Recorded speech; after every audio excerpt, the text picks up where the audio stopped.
And welcome back to Dad. Did we just break America? I'm Skylar, your resident Gen Z doom scroller. And I am Corey, your cynical Gen Xer. Am I really that cynical? Yes. What makes you say I'm so cynical?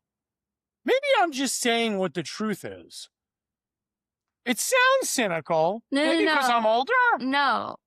There's a difference between being a realist and being cynical. Well, there's some truth to the older. Maybe it's jaded, not cynical. Okay, well, that doesn't sound as good, so. I'm not saying you should change the title. I'm just telling you, you're not. I don't mind being a cynical Gen Xer. I'm just saying. You seem to mind. I'm just asking you a question. Like, where did you come up with that from? I don't know. In any event, be Passover. Happy Pesach. Sky, I thought it would be a good idea. What is Passover about for those who know that the word Passover exists and they've probably seen, and I don't know if your generation has or the generation above you, probably seen the movie The Ten Commandments on TV, maybe? Like possibly. Okay, possibly. Like I've seen it, but like I see, it's such a shanda, as my grandmother would have said, that you've never watched Charlton Heston in the Ten Commandments. I watched it with you. Yes, but you were a little kid. What did you know? No. Anyway, what is Passover about? What is the holiday of Passover? Thank you so much for asking for my expertise. I did minor in Jewish studies. Well, I want to see if we can get a little return on our investment here. Okay, let's relax. Well, I'm waiting. All that money spent on that minor. Passover is the holiday that celebrates and commemorates the liberation of the Jews from slavery in Egypt. Stop! Hard stop! We were slaves in Egypt? Yes. In the trials and tribulations of the Jewish people's exodus, Moses brought about 7 plagues upon the Egyptians. And one of those was the death of the firstborn son of every family. Yes. And in order for the angel of death to pass over the Jews' homes or where they resided, they put blood across the entrance to the home. And that was for the angel of death to pass over. Okay, understood. The children of the Israelites. I heard about some really disturbing things. Well, we had a conversation. No, I've heard from other people that there are these disturbing things too. You're not the only source of information on the planet. Okay, well, we talked about this recently. I understand that, but that means have you gotten to the point that if I bring something up, it means somebody else talked to me about it and I wanted to get your opinion or figured it may be good on the pod? You wanted my expert advice, is what you're saying. No, that is not what I'm saying. That's what I talked. Listen, if I wanted to doom scroll, I would call you. You do? Yes, but when I need to doom scroll. Yeah, you do frequently. I just want everyone to know, let the record reflect, that he makes fun of me for my doom scrolling. But when he needs something figured out, Skylar, if you could look into this and get back to me with what that means. I am delegating like our great president, Mr. Trump. I am just finding the one person who's really, really good at that, saying, here you go. You do this. I don't see anything wrong with what I do. It's funny, though, because, I don't know if I have some innate ability.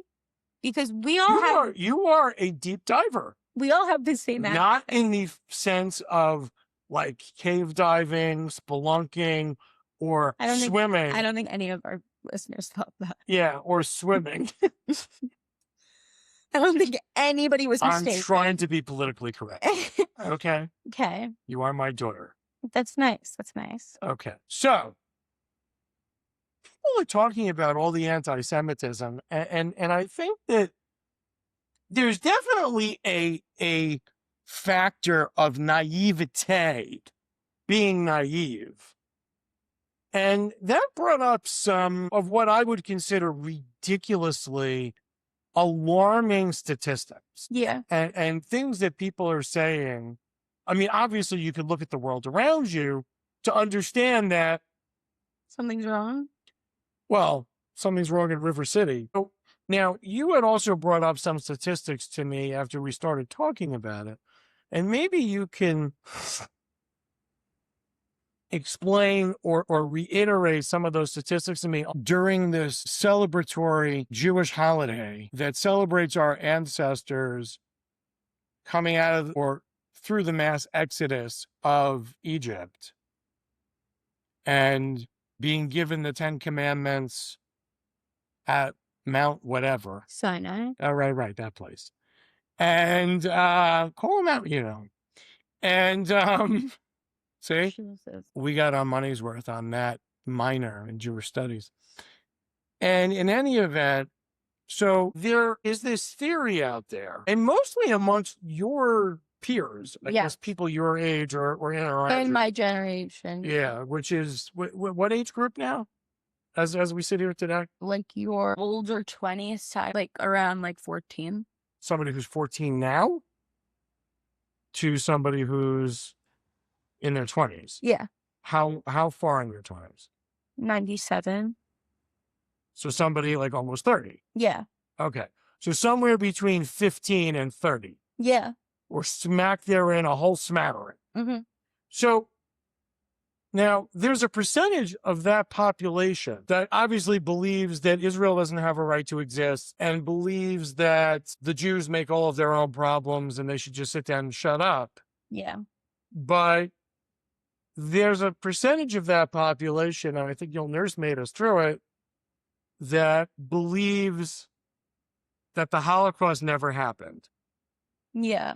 Either that the Holocaust never happened, and there's also a set of people that believe we're being overly dramatic about it. Wasn't that bad? Like maybe it happened, but was it that bad? I don't know. Question. Now, I understand that lines get blurred in today's world because what you see on social media doesn't mean that it's true, right? Yeah. You see somebody post, they could have a fake background, they could have a fake prop, right? The entire photo could be fake. Right. They're wearing an outfit that may or may not be theirs, or, they're doing all sorts of things to the photo. You can go on Snapchat or any other platform and put yourself into another photo. Mm-hmm. Now, and that's just for those of us who are rudimentary in understanding how social media works and how one can manipulate things. I am certainly not a influencer on social media. I don't walk around with what? Just the way that you had to do the disclaimer that you're not an influencer was crazy. I'm a thought leader. I'm not an influencer. So, where was I? I don't know. Because you rudely interrupted me again. That's your whole generation, rude interruption. I don't think first you were born and then it all started. I don't think I'm the problem in my generation. And with the trends that are going on in my generation. Oh, trends. I'd respect that you don't clump me in with the rest of them because I'm not a moron. Do you play one on TV? No, I know how to read history. Okay, so here's the thing. I know what I was trying to say. What you guys are saying is, what I was trying to say. It's a famous line. Okay. Okay. What I was trying to say is that I understand how the lines can get blurred in the social media generation. Yeah, what's real, what's not real. And things look like, well, bruh, maybe that didn't happen, right? Yeah. Okay. When I read things on like Twitter or something, you even like see a picture like in today's day and age, yeah, you have to like double check your sources. So now, but there are textbooks. There's film. Like Adolf Hitler, we didn't make that up. We didn't put a guy in some suit with a little bitty mustache and say, go out there and play this evil dictator. You know what the problem is? The problem is that there's no backbone in current generations. And nobody's a spine. They don't believe. Turns out you don't need one. Well, oh, you'll never stop with that line. No, I won't, because it's so funny and stupid. I don't have a back. I almost broke my back. I don't have a back. Turns out you don't need one. The problem is that we have to go out and say, is this real? Did this really happen? Do we know? It's just like exhausting. Yeah, because you could open up the internet on any given moment and get totally opposite stories on the same exact topic at the same time. Yeah. And like also a bunch of like Instagram accounts that used to be like posting real things now just post like so and so famous person said this, and like nobody ever said anything. Okay, well, that's really off topic, and thank you for that ADD moment. This ADD moment brought to you by Skylar. I'd be here for that. I don't know. She'll be here through Thursday. Try the matzah. So, at the end of the day, I love matzah. At the end of the day, as I always like to say, okay, there's film, there's history books.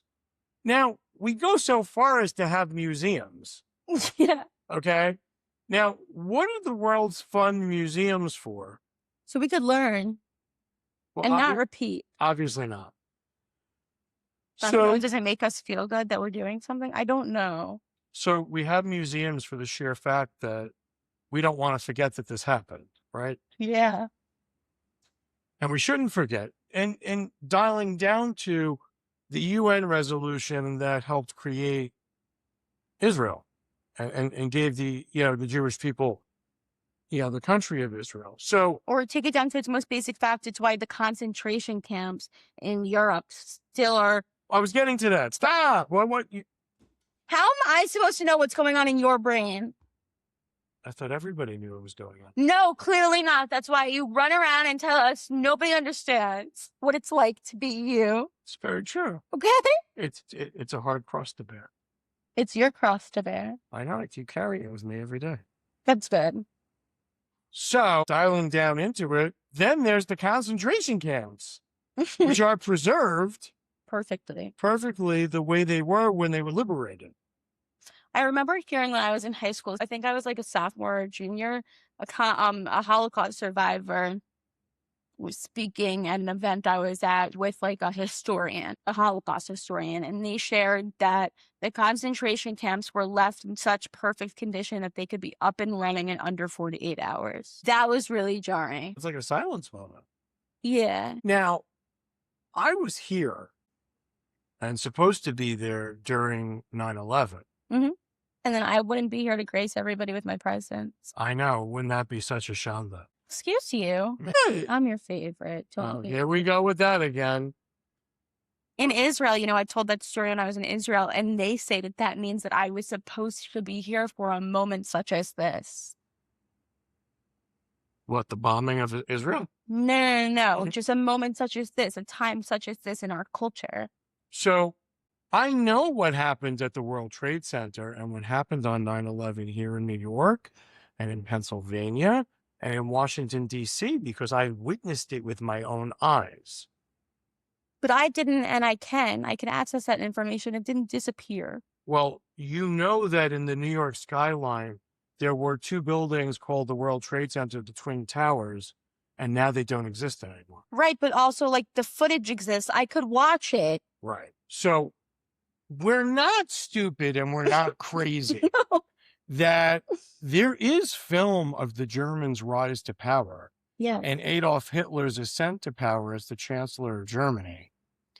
And the battles that were fought. If one doesn't want to believe a bunch of Jews or a textbook in a high school or a grade school, one can go to something called what? The library. It's that building with books in it. Why are you laughing? It was just the way you said it. It's like, that thing. That building with the books in it. I accidentally was in the library the other day at school. I've never run out so fast of a building. And then if you really wanted to get technical and one really wanted to delve into what happened in World War II, you could go to the War College. Sorry. What? Which is a real thing.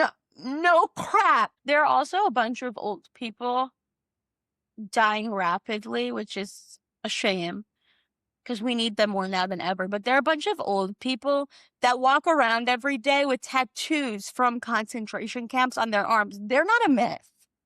I understand that, but the survivors of concentration camps are few and far between in today's world. That's what I'm saying. It's a shame, but like they're Well, not. they're all old. Right. It's a shame because we need them more now than ever. So I find it sad and very disturbing at the same time that we are not teaching the next generation about what occurred. And we have done society a disservice because it seems to be that kids that are coming out of a grade school and let's call it a kindergarten, whatever the equivalent is around the United States. I only know from a couple of states, but Of kindergarten? Kindergarten through 12th grade, Oh, whatever the equivalent is, I'm sorry. it's K through 12. All over I'm the saying, country. I understand that. I'm saying, but every school is different. Every school district is different. Right? Okay. Every state is different. Okay. Every state has different rules and laws and mandates of what kids get taught. Yes, but there's no federal mandate that it's not about World War II, to my understanding. There's no federal mandate that the Holocaust specifically needs to be taught. And I'm not asking for that. No, but then it's up to the state's discretion. But I'm asking, it seems to me, in my mind's eye. I hate that. Like, your mind doesn't have nine. Well, yes, it does. Did you ever hear of a figure of speech? Yeah. Okay, thank you. And like, but is that your third eye? now you got it. Now you're cooking with Crisco. What was that, a golf app? What the hell was that? That was my best golf club. What was wrong? That was good. You did that for Tiger? Yes, he got a Rover and won. Anyway. He needs to stop driving. Maybe he needs to stop drinking or doing drugs. But or just hire a driver. Well, at this point, I think he can afford it. At any point, right? In any way, shape or form. Okay? And by the way, just as an aside, how is he so diligent at flipping cars? I don't know. Instead of just crashing into things. I don't know. It looks kind of difficult to do. It's kind of difficult. Some of those trucks, like I think he did it to like a Tahoe or an Escalade or something. Like those are big trucks that are just like really hard to flip over. You know, you have to do something like you have to get the inertia going. Yeah, to go all the way over. For the truck to go completely. And listen, I used to actually, way back in the day, I used to know some of these things being an EMT. Anyway, so. I woke up and my boyfriend looked at me and he was like, Tiger flipped his car again. And I just like. Again? No, when I saw the picture, I went. How'd you do that? How'd you actually do that? Where? Like it's, what happened? Like never, there's no, I said I didn't see another. No, what he hit, I don't understand. I didn't see another automobile involved in this Right, he had collision. to hit something to. It's something like really big for him to go off of to flip it.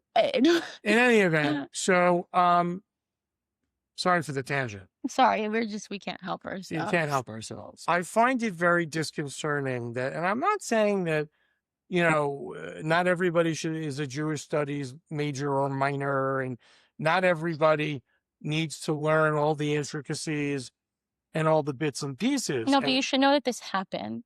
Well, you should know that a lot of things happen, and we don't differentiate in American history, okay, or world history, as to what occurred and when it occurred. There's a timeline of events, right? We follow a calendar, right?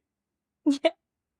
How are you laughing? No, what is so funny over here? It's like so stupid. So now I liken it to 9/11 because there are all these conspiracy theories. But if anybody ever turned around, I know people who died in 9/11. If anybody ever turned around and said to me, well, 9/11 never happened, I would look at them and say, and what rock did you just crawl out from under? Because I could literally, the same way we can get on a plane and go to Auschwitz, and I could say, why is this here? This just appeared one day?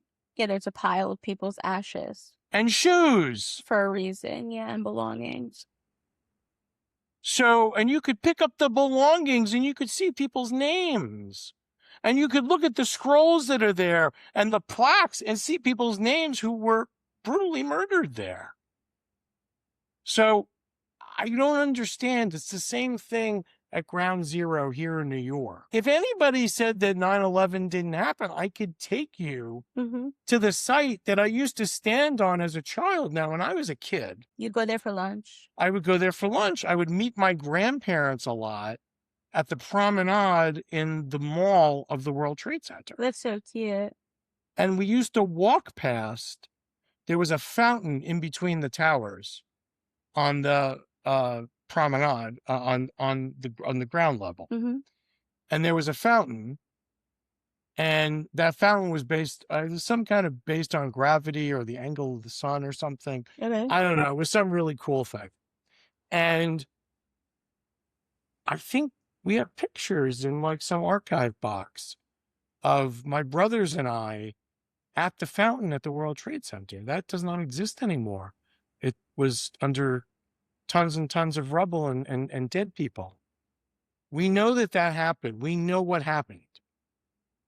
We know what happened in the Holocaust too. And during this holiday for the Jewish people, I think it's important to call ridiculous stupidity out for what it is.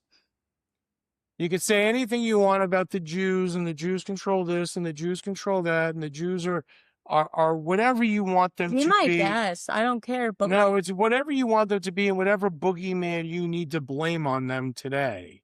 I think it's important during this holiday, to really call out these people who say that these things never happened, or that they happened in a different way than everyone knows they happened, and that there are history books and there are films, and there's all sorts of evidence that shows that. Now, I don't mean to disrespect the Western world, right?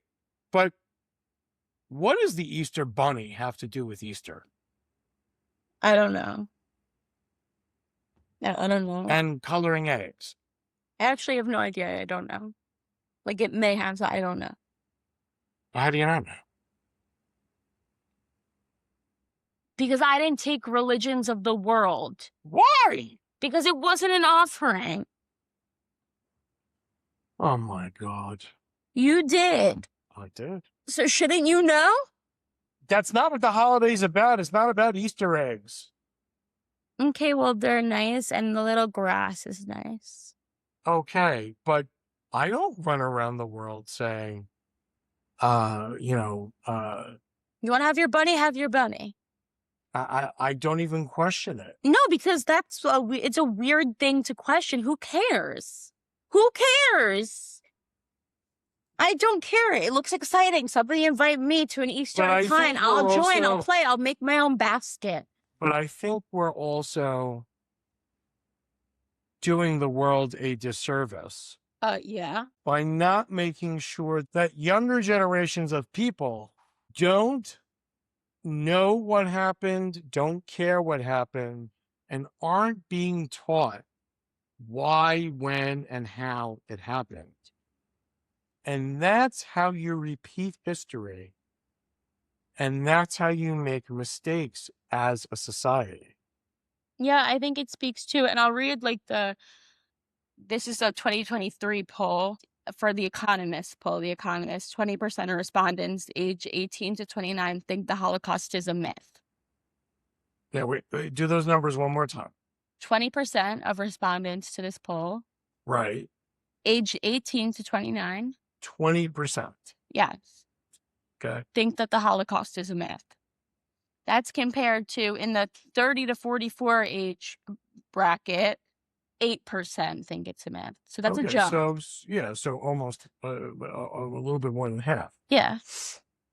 Something weird happened there. We made a mistake somewhere. Well, because we stopped the curriculum that teaches everybody the same way. We stopped talking about things. Well, that is very true. But we stopped We don't want to talk about it. It's kind of like you're about to get together with family, like you're having a holiday, Easter, Passover, whatever.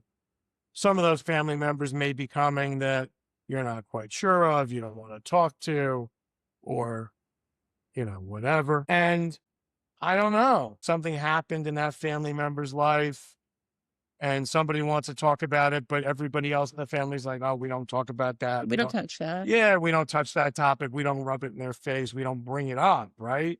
And it could be something, ridiculous. It's a secret, but it's not a secret. Yeah, it's one of those family secrets. Everybody knows, but we're not going to address nobody's it. Talking about it. Right? They don't know that we know that they know that I know. Right, but then everybody knows. Everybody knows. Right, but nobody should know.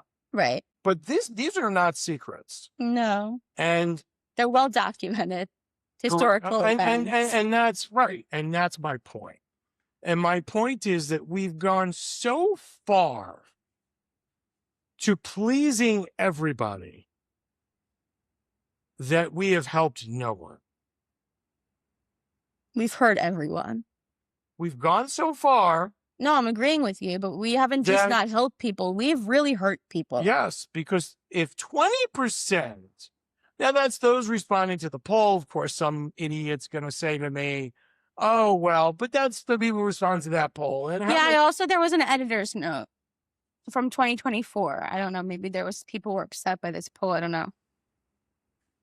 After the article was published, Pew Research Center conducted a study on the topic. It found that young respondents in opt-in online polls were far more likely to say the Holocaust was a myth than those were surveyed by other methods.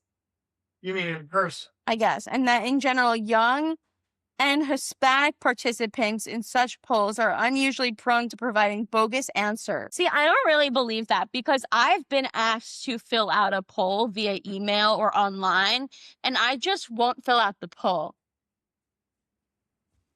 Okay. I'm not going out of my way to provide bogus answers to complete the poll, to send it in. If I don't want to complete the poll, I'm just not going to complete the poll. You had showed me back during when all of the, after October 7th, when the anti-Semitism was ratcheted up a notch and still hasn't come back down. You could say that again. And there were a couple of people who were, I don't know if you call them influencers or there's people on social media. Okay.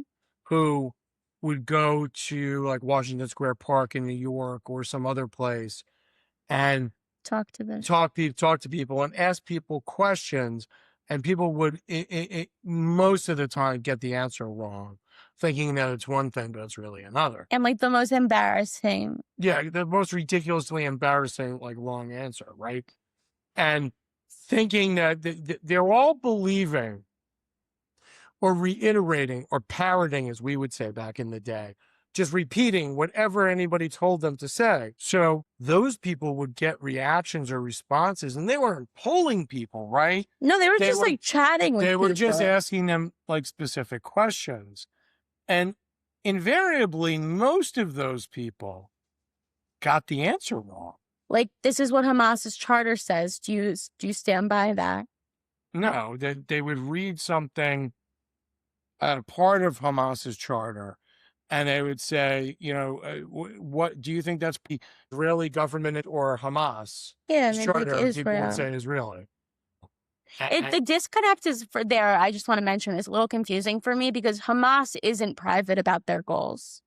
No, it's on the internet. So the disconnect once you get to the West is a little confusing for me.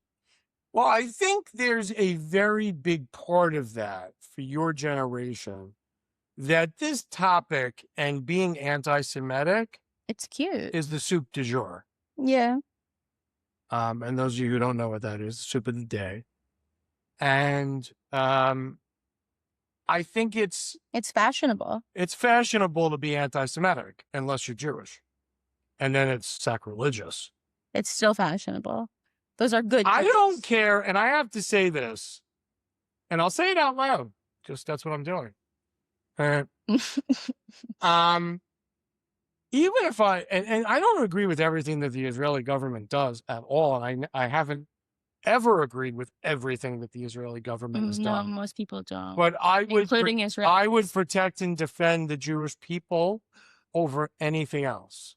Because and you said something yesterday, was it yesterday? Maybe. You said, that if we don't stand up for ourselves, who's going to?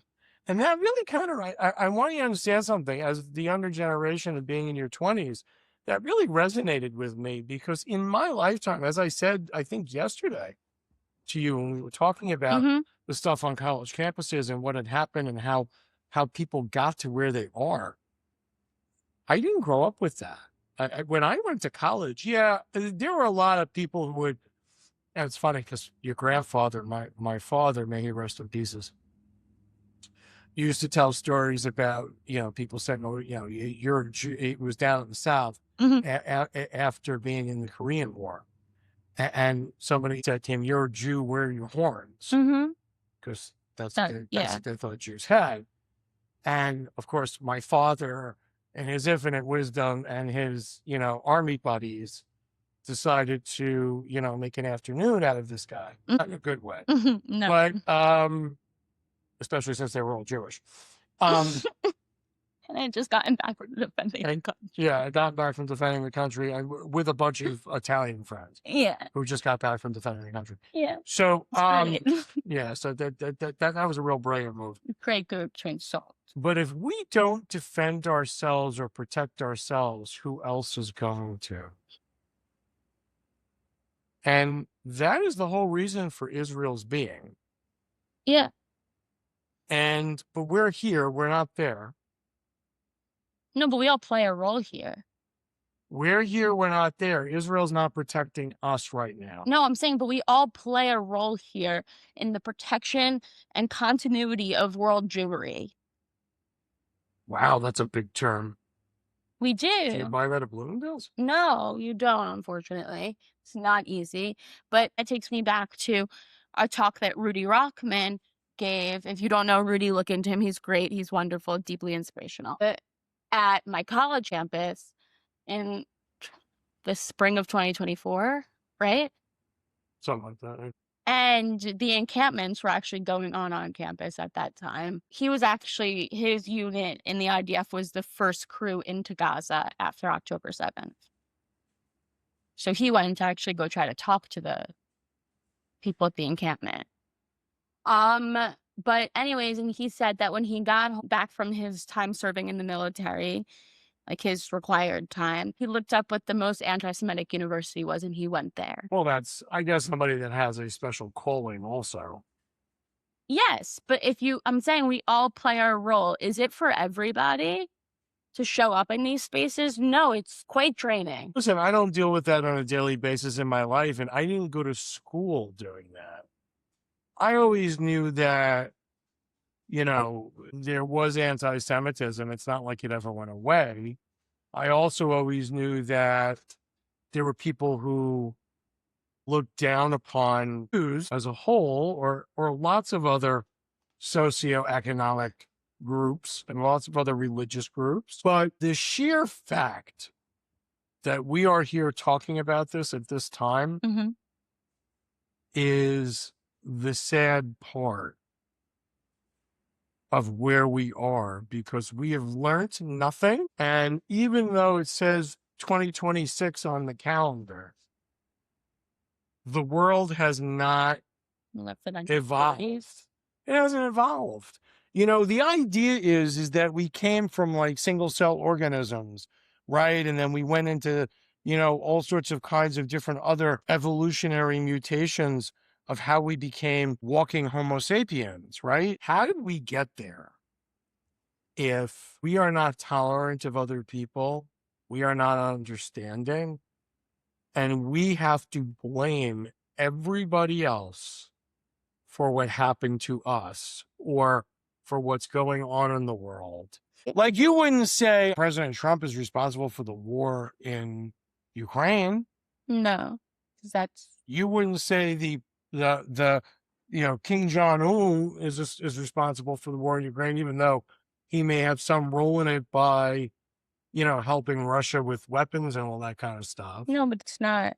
his But he didn't dream. start the war. No, it's not his dream It's to take Putin back who that started it. land. Right. So you have to put things into perspective, and you have to put blame on the people who are actually doing what they're doing. Yeah, I also just think it's interesting to like be surrounded by my peers, most of whom seem to like to blame the Jews in Israel for everything that's wrong in their lives today. It's like we're tolerant to some things, except for the things that we've all decided that we're not going to tolerate. But everybody else we have to be tolerant of. And you do too. Right. But where did that come from? Like, how did you decide what I'm going to be tolerant of? I don't know. Like, let's say I don't like armadillos. Okay. The Have you ever armadillo, held an armadillo? I don't remember, but I think we saw one once, right? In some kind of school thing or something when you were kids. Well, I went on a trip and I was on a trip in Texas and they brought us armadillos so we could do armadillo races. And that is a fun, interesting fact that no one else on this podcast knew. And now we know. And now I know that when I put my head on the pillow tonight, I'm going to go to bed knowing I feel better about myself, that I know that. And I feel better that when you went on that trip, that you learned something very special in how to race your armadillo. So, we got that going for us. I also rode a horse Okay, another thing. and fed alpacas. Very interesting. But again, Pre-Shavakadu. Sorry. are you okay? They have fresh avocado at Taco Bell. Is it really fresh, though? Let's be honest. No, but that's what the sign said. I mean, how could it be fresh? Don't hate. But how could it be? That I don't know. I don't know. It can't be. I don't know. Why lie to everybody? Because it's fine, apparently. I don't know. Everybody lies for a living. A lot of people do, yes. Nobody's in the business of telling the truth. The truth sucks. The truth is not interesting. No. The truth is actually hurtful, painful, and probably pretty sad. Yeah, and if that brings us back, and I guess like to our conversation from last night, we are descendants of people that survived the Holocaust. Yes. I am going to have to answer to my children one day. Wait, you're having children? Dad, I'm having a serious conversation with you. I'm going to have to answer to my children, your grandchildren one day, where I stood. And that's my point. My point is that whether we all choose to embrace it or not, and you can't go to a concentration camp and not be moved. But I don't expect everybody to go visit the concentration camps and be a responsible Jew and tell the next generation what happened. But it's our responsibility as human beings on this planet to make sure that the next generation and the generation after that and the generation after that and the generation after that are all aware of all of the social injustices, of all of the things in the world. Yeah, just because we're Jews doesn't mean that we're are like, bad. No, again, disclaimer, just because we're Jews doesn't mean that we're like ignorant to like the things that have happened. What happened and how it happened. But we need to know these things and teach them and talk about them. If you don't have the same foundation, how are we all going to? Now, we're all different. We all have different ways of thought. We all look at things differently. But how are we all going to approach the world in the same vein? We can't. Correct. Then I'd like to share. Do you have anything else you'd like to say? Actually, number one, I'd like to give you some credit because you like looked sad at me last night at the table and said like, I never went to school and anything like in this situation. But it reminded me of a conversation I had with you. I was in college and I called you on, I guess it was October 7th here. We were talking and before you hung up, you said, I love you, but just remember you will never cower. Also takes me back to the conversation that I said in Israel, I was supposed to be here for a time such as this. So there's that. Okay. And I think as Jews, we have a unique responsibility, but also as human beings, we have a responsibility to educate the next generation about awful atrocities that have happened. And it's not just Jewish atrocities. No, There are- atrocities, period. yes. I mean, I am sure. We need to speak about these things. We need to talk about the Armenian genocide. We need to talk about all these things. We should be talking about the Uyghurs that are currently in concentration camps in China. We should be having these conversations. There are a lot of human atrocities in China. But again, at the end of the day, I'm sure the history books will be filled with Jeffrey Epstein stories. Or there'll be a whole section in history on Jeffrey Epstein. Yeah. When you and I both know, and we all know, everybody knows. That's the kind of those family secrets that nobody talks about, right? Again, there are all of these people running around. Now, one of the banks just settled with the Jeffrey Epstein victims. Yeah. For, I think it was over 200 million. Bank of America. Is that what you're talking about? Yeah. $72.5 million. I'm sorry. Wasn't over 200 million, but where did I get the number from? Maybe it was a bunch of banks that are doing it. Maybe. Oh, yeah. Latest in a series of settlements by financial institutions linked to Epstein. In 2023, JP Morgan Chase agreed to pay $290 million, $75 million to the U.S. Virgin Islands. Right. So here's my question. The lawsuit against Bank of America highlighted over $150 million in payments made to Epstein by billionaire Leon Black for tax and estate planning advice. That's where you got that number. But like, how is that the bank's fault? No, I'm a little confused by it too. I don't know. And we're gonna wipe away to the victims of Jeffrey Epstein by paying them, writing them a check. And they're going to go away. But what nobody realizes is that's the lawyers who filed that case. They get a contingency fee. So they get a piece of that number. And that's who's driving that.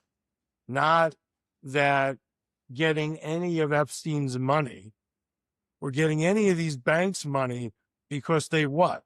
They didn't know Jeffrey Epstein was trafficking women or... Well, apparently everybody else didn't too. So, like, I don't know how it's on them. Right. Like, somebody has to take the fall, so the banks are going to. Not that, like somebody should take the blame and the responsibility for what happened there. Isn't she in jail and isn't he dead? Yes, but we've had this conversation plenty of times.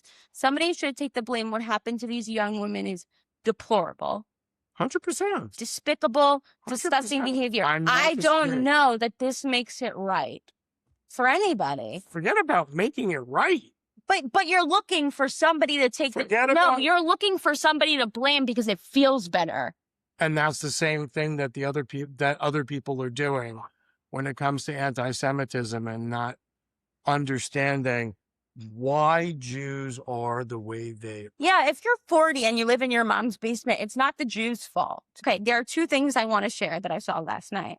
Sure. Number one, and I think that circling back to what I said about the thing I heard in high school about concentration camps being able to be up and running in under 48 hours, I think that there's a part of every Jew's consciousness that is very aware. And like, that's why, like, when people say we don't feel safe right now, they mean it. Yeah, I think that's true. I agree with you on that. And it's like, so this spoke to that. It said, yeah, Jews are anxious. It's called survival instinct. Somewhere back in our genealogy, some far off relative thought vibes are off and hopped on a plane, a train, a boat, a camel, a horse and buggy, or started walking towards safety. Then she wrote in the comments, so beyond over, people ask me if we're being overly anxious. If you're not anxious, you're missing it. If you're a Jew, you almost certainly owe your life today to some relative who was anxious. And that's why I have an anxiety disorder. And I'm just chewing. Well, that explains that. I'm constantly worried. Couldn't be anything else. But this is what I really wanted to read. This was a beautiful story. I want to give credit. The Instagram is DJ Greenbaum. Every year at the Seder, my long-winded Zeta, so her grandfather, would pass the reins to my grandmother Masha. When we got to the part in the Haggadah, Avadim Hayenu, we were slaves in Egypt. And the Haggadah is the pamphlet or book that we read during the Seder. Yes. And every year she would tell us of her own personal journey from slavery to freedom. Masha, born in Lithuania, had her education interrupted, first by Soviet occupation and oppression, and then by the Nazis. Over 95% of Lithuania's Jews would be murdered during the Holocaust, including Masha's father. But Masha survived with her mother, for whom I am named, and her sister, who is still alive and celebrating Passover this year in Mexico City. Masha's time as a slave would span several countries. It included forced labor in a Nazi ammunition factory, where she quietly sabotaged munitions, risking her own life. Death marches, cattle trains, and finally her last stop, the notorious Nazi concentration camp of Bergen-Belsen. Of her liberators, the British Army, she would tell me that when the first tank came in, a soldier got out, looked at the skeletal women in front of him, looked at the piles of bodies on the ground, some still moving, and began to weep. He had come from the fight, he had come from the struggle, but he had never seen anything like Bergen-Belsen. A week or two before liberation, which was on April 15th, 1945, was Passover. The Jews of Belsen sat in their barracks and tried to sing whatever they recall from memory of the Seder.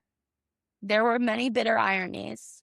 Let all who are hungry come and eat. But they were so hungry. One of the rabbis at Belsen made a special blessing. On Passover, we're forbidden from eating bread. But there was no matzah, and some days a slice of bread was all the Jews had to eat. He made a new blessing that apologized to God for eating bread on Passover, but also reasoned with God. You commanded us to live by your mitzvot.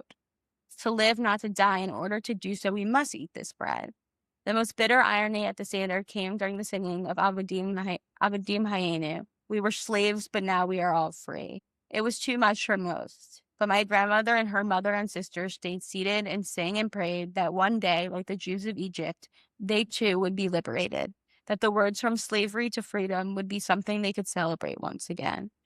A short time later, Belsen was liberated. My grandmother went on to complete high school, college, and earn a master's in Jewish history. She authored 2 books, hundreds of articles, and lectured before tens of thousands of people. She died on October 7th, 2024. I was privileged to be next to her. She was a mother, a grandmother, a great-grandmother, and a great-great-grandmother. And I just thought that was a beautiful note. That's probably a good way to end this cast. Yeah, next year in Jerusalem. Sounds like a plan. Thank you for joining us in this podcast. It is deeply, deeply personal to all Jews out there celebrating Passover this week. We wish everybody a happy and safe Easter. And we hope that you come away from this podcast, from every podcast actually, understanding maybe our point of view or some point of view maybe you didn't already have. And we hope that you understand maybe a little bit more about what it's like to be Jewish and what it's like to face what the Jewish people on the planet are facing now. Thank you for listening, for hearing us out. Tough topic, important topic. The truth still matters. Maybe. The truth still matters. So I think asking the age-old question that we're supposed to ask, did we break America? It's not an American question. I mean, but I guess it is because that's where we live and breathe. I don't know that we are dealing with it well in America or combating it. We're not. We are doing the next couple of generations a large disservice. We're trying to erase history. Yeah, and it doesn't like make things more tolerable or more palatable. It makes life and this more is what dangerous. happened when in the South when what was it under Biden's administration where they were am I wrong on that? I don't know what you're talking about. Where they were doing all of the statues and different things to people Yes. who were involved in And like slavery. naming like bases and stuff. Yeah. Like, that's history. Why are you erasing it? You know, it's not helpful to anybody. I understand slavery was a bad thing, We all agree on that. but we have to. This person was still a part of history. We can't get rid of that fact to make life more palatable. And that's what we're trying to do. We're trying to make life more palatable. Yeah, no, like the truth isn't comfortable. It's not fun to talk about. The Holocaust is scary. It's brutal. It's awful. It was a despicable time, but it's also real. I also just wanted to let everybody know, and you, Dad, I guess, I've realized that I'm in my block and unfollow era. Like, I'm not in the mood to have conversations with morons anymore. If you are interrupting my peace, I'll just block and unfollow. I don't need to see what you have to say. I hear you. I get the feeling.